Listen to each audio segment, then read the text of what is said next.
Bonjour et bienvenue dans Émission Impossible, où l'on vous dit tout sur la mobilité d'aujourd'hui ou comment se déplacer mieux en polluant moins. Oui, on sait que prendre la voiture en ville n'est pas forcément la meilleure solution. Mais pourtant, lorsqu'on chasse les voitures du centre-ville, les esprits se révoltent. Regardons plutôt ce qui se passe à la place de la République, à Paris. La place de la République est si monumentale qu'elle pourrait accueillir la Tour Eiffel couchée. La mairie prévoit de la transformer en grande esplanade piétonne avec une voie dédiée aux bus et aux vélos, une aire plantée avec des terrasses et un espace libre pour les grandes manifestations. Les automobilistes auront quant à eux un seul axe à double sens pour traverser la place du côté sud.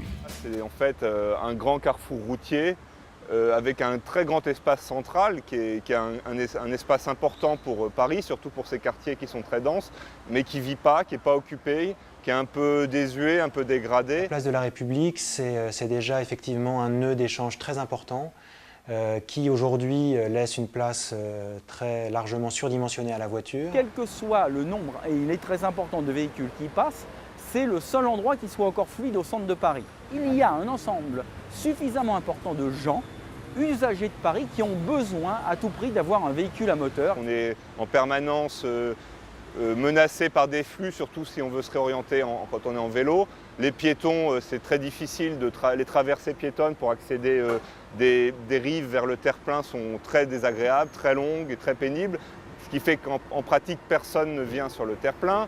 Du coup, l'entrée principale du métro ici, là, qui est l'entrée monumentale, personne ne l'utilise. C'est l'objet dans le projet de cette voie qui est au nord, donc qui est une voie strictement réservée aux bus, aux taxis et où s'installent donc les différents arrêts pour le bus, stations de Vélib, etc., qui vont permettre, dans un espace sécurisé, d'organiser ces flux et ces échanges. Alors c'est très beau, on plante des arbres, mais on coupe complètement, vous voyez, la circulation qui est là derrière nous, qui est gigantesque, ou autour de la place.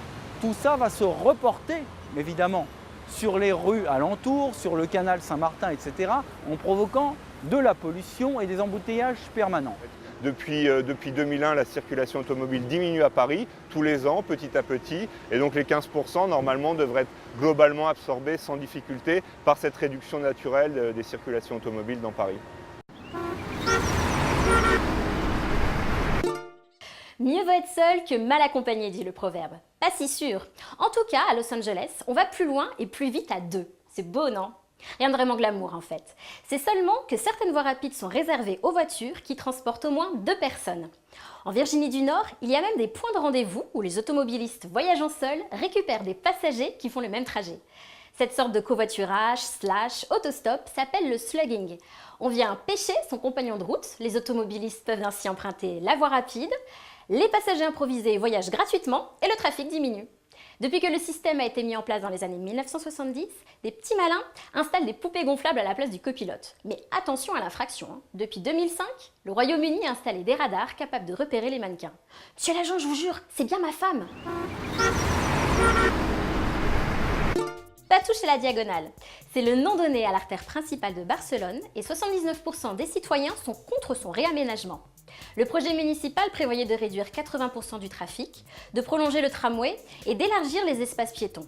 Nous sommes allés sur place pour comprendre pourquoi les citoyens préfèrent ne rien faire. Y la verdad es que la diagonal me va muy bien para atravesar la ciudad y cuando propusieron hacer obras y cambiarlo y hacerlo más peatonal me preocupó porque no estaba segura de que hubieran buscado una alternativa para todo ese tráfico. Només per passejar, bicicletes, tramvies, però ningú pensava que els altres també havien de creuar Barcelona i havia de ser en cotxe o en moto. Es que no me creo que con la reforma de la diagonal realmente vaya a descender el ruido y la contaminación. No me lo creo. Es una pena porque es una autopista esto, no es un paseo ni una avenida. És època de crisi, no estem per derrotxar.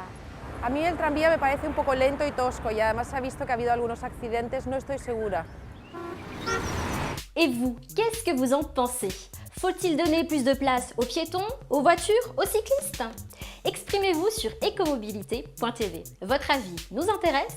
Pour ma part, je vous dis à bientôt pour une nouvelle émission.